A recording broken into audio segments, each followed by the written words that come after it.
Hi there, welcome to my vlog.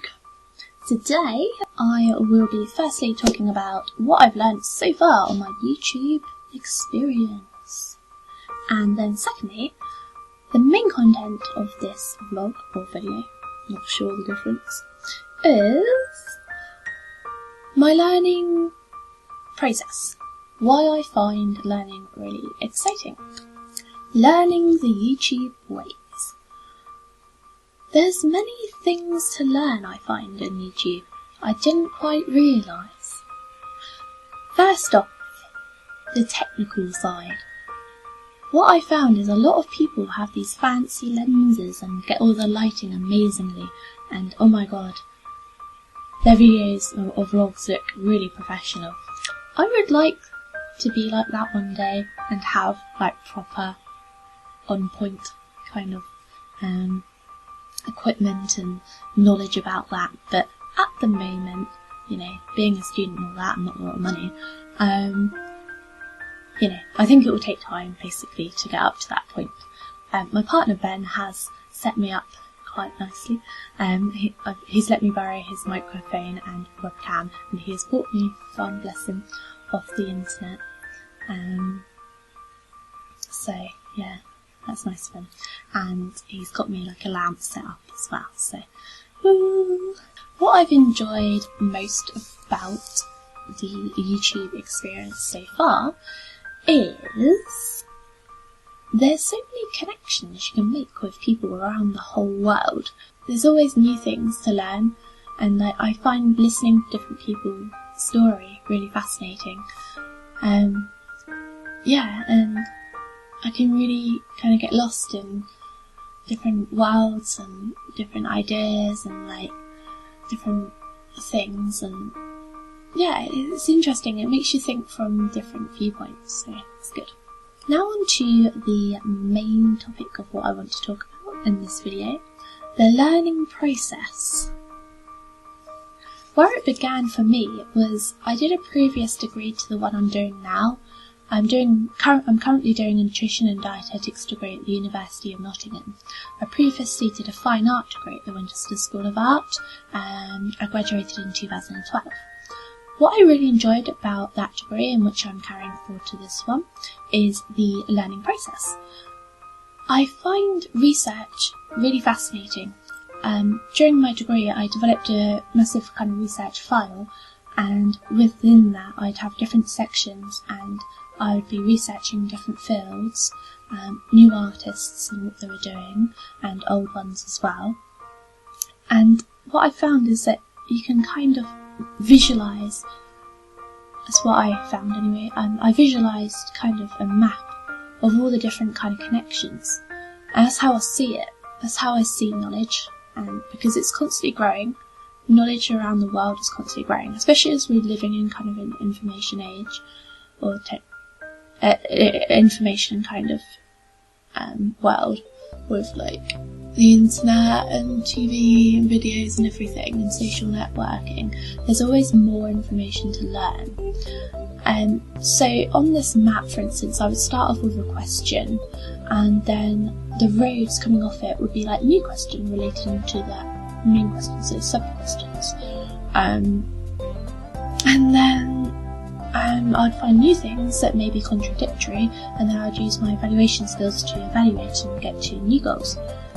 The main thing that I did, however, learn is that it's important to use credible sources, ever more increasingly in the science-based field, because with social networking and the media, ideas can be put out of context, so I kind of find it useful to have a list of credible, evidence-based sources, such as well-known professors or professionals who have really thorough knowledge in the fields they are currently researching, because it's up to date, and they evaluate, they have papers published in journals, and it's like peer reviewed as well. So then I know that if I'm using that particular information, I will be passing on the most truest information, because it's been evaluated and looked at. Whereas if I'm passing on information from, say, a newspaper and I didn't know the sources and it was put out of context, I don't know the reason why they've reported that, whether it's to get more readers for their paper or whether it's actually to pass on genuine information. That's what I've learned anyway about credible sources. I kind of like the investigative side of learning. I kind of like to see myself as a detective, especially in science. It's quite fun. So you start off with something that you don't know about, and you're like, how am I going to find out? Where am I going to look for the evidence? So I would start with these little puzzle pieces, and I might end up actually finding a puzzle piece of a whole different puzzle, and that's quite fascinating because it leads you into a whole different kind of field of research. It's like, oh. I've also learned it's okay to not know about something that you're researching. As long as you say, like, I don't know about this, please tell me. Most people are mature and will, tell you the information and not judge you for not knowing.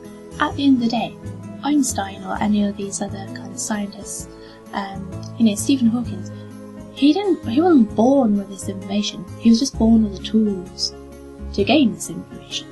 So everyone's born with the tools. It's just about kind of developing, learning to use the tools. So practicing. So you wouldn't just work, say, as a tree surgeon with a little hacksaw, would you? Because that's not the right tool. So you would learn about the tools that you would need to use, and you would have training on the tools, and then you would be able to perform the task in hand. So I see that as the same as, say, learning about a specific subject. You need to learn about how to, say, skim read a particular source, and where to look for the sources before you actually go ahead and fully understand it. I find, there's never too much information you can know. Finally, desk space. To start off with this particular degree, I started to study just on this sofa. I just sit down sideways, chill out on my laptop and research, or do my coursework or revise. However, I would get distracted as there's a TV just there. So I found having a desk space really important. So, for instance, let me show you.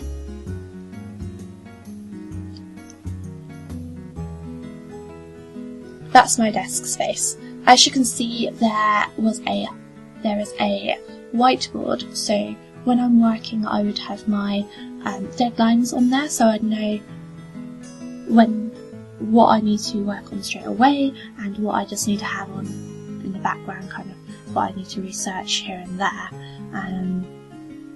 And then I would have my actual desk space where I might have my laptop, and I try not to have too much clutter. As you can see at the moment, there was like a blanket on there, so I'm not actually using that at the moment.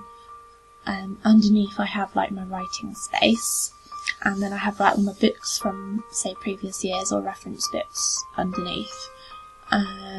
So I find actually having that space really important. Having a physical space is like having a mind space as well. It's kind of, I know that I'm going there to research and not, say, look on Facebook or something.